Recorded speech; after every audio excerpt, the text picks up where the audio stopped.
depois da tarde gloriosa de 5 de outubro, onde 4.000 homens ficaram à frente de 5.000 soldados raivosos que rugiam diante da lembrança de Canudos, já não existia mais nada, né? Então, o general Carlos Eugênio de Andrade Guimarães, irmão do comandante-geral Arthur Oscar de Andrade Guimarães, chegou como a 6ª expedição. Os livros todos dão 4 expedições, mas a verdade não é assim. Houve a 6ª, a 5ª e a 6ª. A 4ª expedição foi o insucesso do Arthur Oscar. Então, no primeiro combate ele já teve quase 2.000 baixas. Ele ficou com medo de atacar. Ficou se preparando para esse grande ataque. Seria 19 de julho, né? O primeiro ataque foi 27 de junho. E ele foi cercado. Se não fosse a ação do conselheiro, ele teria sido dizimado pelos comandado do Pajeú, que era o grande estrategista do Belo Monte. Eles ficaram em cima do morro onde, de frente à cidadela, e os conselheiristas cercaram todo o alto.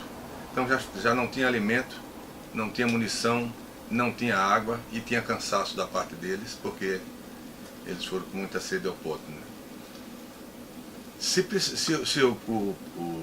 A resposta do conselheiro foi o que evitou o massacre dos conselheiristas ao exército. Os 2 generais estavam lá, o Arthur Oscar, o comandante-geral, e o Barbosa, que era o comandante da divisão que foi pelo interior, pelo caminho das anteriores. De Monte Santo, direto pela estrada. E a do Savagé veio por Aracaju. Aracaju, Jeremoabo.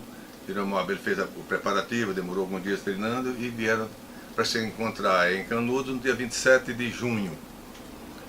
O Savagé chegou e conseguiu vencer os conselheiristas na entrada na Serra do Cocorobó. Mas não aconteceu o mesmo com o Barbosa e o Oscar. Eles estavam lá, subiram no alto do Mário e foram cercados pelos conselheiristas. Então o número de baixa foi muito elevado. No outro dia já não tinha munição, nem alimento, nem água, e eles apavorados, os soldados se renderam, saíram correndo de baixo para cima, né?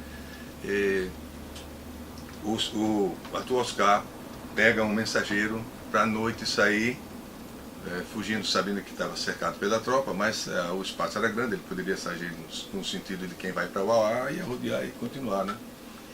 Não sei qual foi o caminho que ele fez. Sei que ele foi e deu o recado lá, entregou ao Savagé, que já estava pronto para atacar a comunidade seguinte, o outro morro, né?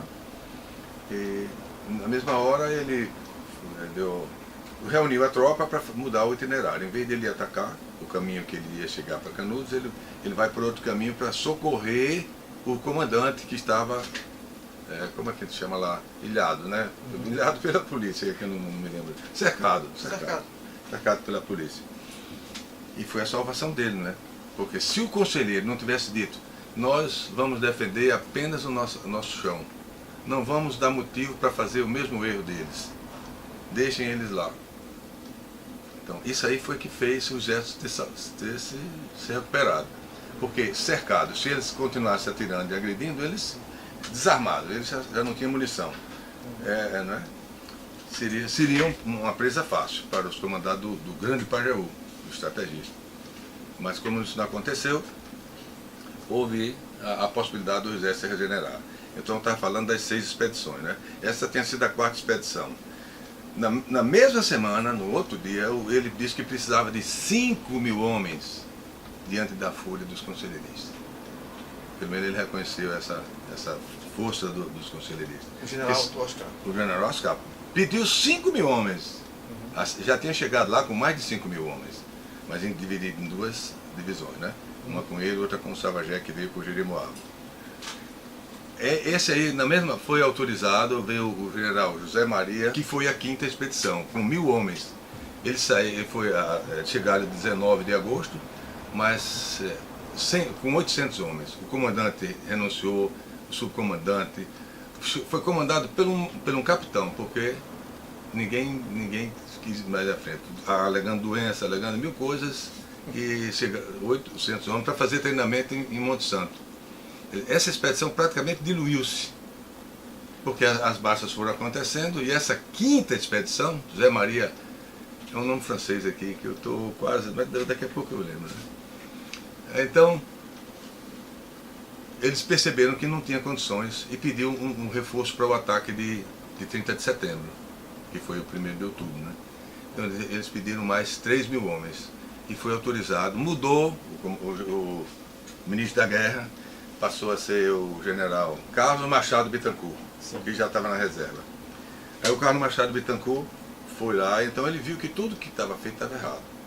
Que o jornalista do Jornal do Comércio, no primeiro livro de Jagunço, não é? Ele denunciou e foi condenado à morte pelos soldados lá. Ele teve que sair de lá a pé para Queimadas para passar um telegrama, porque ele foi condenado à morte porque deu a notícia que o insucesso era pela incapacidade administrativa do comandante, né? Então ele queimou-se, mas ele era militar também, né? Então nesse quadro, a 6ª expedição chegou depois de 15 de agosto, quando ele chegou lá. E foi o treinamento do campo, e preparar a estrutura, a carne, a alimentação, tudo, remédio, para atacar 30 de setembro, que ficou para 1º de outubro. Foi realmente o divisor de água. Né? Então eles atacaram com a 6ª expedição, que não é dito, só diz a 4ª. Para você ver que a coisa, ele não podia mais estar dizendo, os insucessos eram tamanhos, a desconfiança, a falta de organização, a incapacidade de dominar. Eles foram de um peito aberto, como Moreira César. Eu vou dar brilho ao meu soldado, no cavalo branco lá, levou um tiro e ficou lá. Então essa postura, né? E o Pajeú, com as pessoas vestindo como se veste normalmente lá, e o exército com aquela farda de uma cor vermelha, azul. Então de longe você estava vendo o exército. Né? Eles tiveram que modificar também, com a presença dos nativos. Né? Então, passado isso aí, queimaram. Havia um pedido registrado do presidente da República de não deixar pedra sobre pedra. Ali tinha que ficar, que ninguém passasse. O conselheiro, na carta de despedida, já fez dizer que, escreveu que o Oscar não ia deixar pedra sobre pedra. E que alguém que um dia passasse ali jamais entenderia ou reconheceria que tinha havido uma comunidade ordeira, trabalhadora e religiosa. O conselheiro tem uma visão espetacular. Isso causava inveja a muita gente que achava que ele era doido, só falava mal, né? Só falava mal, fanático, maluco, lunático, doido. Tudo o que dizia dele, que não era nada verdade. Escrevia muito bem, escrevia português corretamente, o que ele deixou de próprio punho é uma coisa maravilhosa. O Ataliba Nogueira transformou no livro, mas para provar que a história do vencido é sempre diferente. Né? Nunca vai ser diferente dessa forma. Mas o general que tinha maior poder nessa última arrancada contra a investida contra Canudos era o general Carlos Eugênio, porque ele vinha com outra cabeça, ele veio acompanhando o ministro da guerra, o Marechal Bittencourt, e ele era a tropa mais bem preparada dessa altura, a tropa mais nova, né? Ele ficou com a incumbência de zelar pela redondeza. Não consta em nenhum documento do Exército, nenhum relatório, o que ele ficou fazendo, e o que ele foi fazer, e o que ficou para fazer. 6, 7, 8, todo mundo vai embora para Salvador, para o Rio de Janeiro, aí o Carlos Eugênio ficou. Ele só volta para o Rio de Janeiro no dia 8 de dezembro. Dia 8 de dezembro sai de Salvador o resto da tropa com o general Carlos Eugênio. Agora, nas entrelinhas e no pós-guerra, o que ficou sabendo, eu visitei as cidades vizinhas, Várzea da Ema, Macureré, Várzea dos Bois, Xorroxó, tem uma igreja muito bonita lá. Em Xorroxó, a vizinha que mora quase em frente à igreja, o pai dela e o avô socorreram várias pessoas que vinham correndo de Canudos, fornecendo alimentos, dando alimentos para eles ir embora para o Piauí, para o Ceará, fugindo. Porque havia uma tropa do exército matando quem encontrava. Palavras da senhora que tem os fuzis lá. Eu fui com um colega aqui da universidade, Romero, e outro mais 2 colegas, né? Nós ouvimos o testemunho dela lá. E ela disse assim, olha, eu vou mostrar os fuzis a você. Demora um pouquinho porque está em cima daquela caixa, entrou no quarto lá, tinha uma tábua, tirou a tábua, depois tirou a caixa para mostrar os fuzis que ela comprou a uma pessoa que ia para o Ceará. Eles não diziam para onde ia, depois presumiu-se que seriam cearenses, mas não foi dessa forma, que eles iam fugindo para o norte. E ele vendeu para arranjar mantimentos, outro burro-muro, e continuar com a família, porque havia perseguição, estava naquela direção, e ele tinha medo de não escapar. Então nós vimos os fuzis, e a história dela. E disse que não foi uma nem duas pessoas, foram muitas pessoas que passaram em Xorroxó. Em Várzea da Ema, um camarada que era conselheirista foi morto e não deixaram enterrar. A cova dele é ao lado, aqui é o muro do cemitério, a cova dele é ao lado, por lá de fora. Alguém teve caridade e enterrou, mas não era permitido enterrar nenhum solo sagrado. Em solo sagrado, exatamente. Então essas aberrações, só muito tempo depois que a gente veio saber. E muita gente diz mesmo que pessoas que voltaram 5, 10 anos depois para lá, desapareceram. Quer dizer, o mal se perpetuou, que os descendentes ainda têm o trauma de ser perseguido, né? Como aconteceu no cangaço com o candeeiro, que ele só quer que revele o que ele disse 5 anos depois, se não acontecer nada da família dele. Em Canudos foi a mesma coisa, a mesma orientação, né? É uma coisa triste de se falar, mas é um fato. Eu não estou tecendo aqui informação, o meu conceito sobre uma coisa ou outra. Estou falando sobre o registro de fatos de alguém que viveu e que informou. A segunda Canudos já foi feita nos anos 30, porque as tentativas anteriores foram frustradas. Não sabia se era o prefeito, não conseguiram chegar. E os que chegaram logo depois...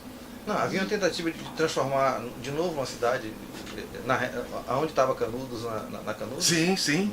As pessoas da região queriam a renovação da Canudos e fizeram, né, a segunda Canudos. Que é essa que se vê agora, a igreja, o portal. Sim, tanto, né? Que é uma coisa que muito pouca gente, eu mesmo não sabia. Essa que está sobre o açude é a de 30. As duas. Sim. Só que uma perto da outra. No mesmo Vaza Barris, em frente onde houve a batalha, tem um parque de Canudos, do que o governo da Bahia fez. Ali em frente, você vê, era Canudos original. E você vê a covardia, a distância que se está daquele morro onde tem o suporte para colocar o canhão, para a igreja, é uma distância que você só atravessa o rio, vamos dizer que o rio tem 30, 40 metros de largura, o máximo que tem aí. Em seguida era... Sim, mas a definição de alagar a região, o local, foi de 30. Da era de Vargas? Vargas foi quem foi para construir, autorizou a construção do açude. Mas ela começou em 62 e concluída em 69. Em 62 foi autorizado um açude para lá, nesse local, né, e de dimensão... A tentativa do Estado de apagar... Exatamente, era o que o presidente da República queria, o Prudente Moraes, não ficar pedra sobre pedra e ninguém perceba que aconteceu nada ali. Infelizmente não foi dessa forma. Nós temos lá, agora a primeira não tem, só tem mesmo uma partezinha do alicerce que, com o assoreamento dos rios, né, toda a represa sofre isso. Vai acumulando a lama, vai cobrindo, né? Quando você vê as fotografias, a lama já está em cima do muro do cemitério, né? Então, quer dizer, o registro de onde a Terra Santa do Conselheiro já não se pisará jamais. Por acaso, eu tenho uma ordem do Dia do Exército, uma foto da ordem do Dia do Exército, que apareceu misteriosamente na minha mão, né? E tinha dizendo que o general, no dia 8 de dezembro, está voltando para o Rio de Janeiro. Todo tempo depois? 2 meses e 2 dias. O que é que ele fez, que não tem nem no relatório do Exército? Onde ele andou? O que é que ele causou? Qual foi o benefício que ele trouxe para o país? Então é preciso a gente investigar mais um pouco. Porque... E não existe nenhum relatório dele? Não existe relatório.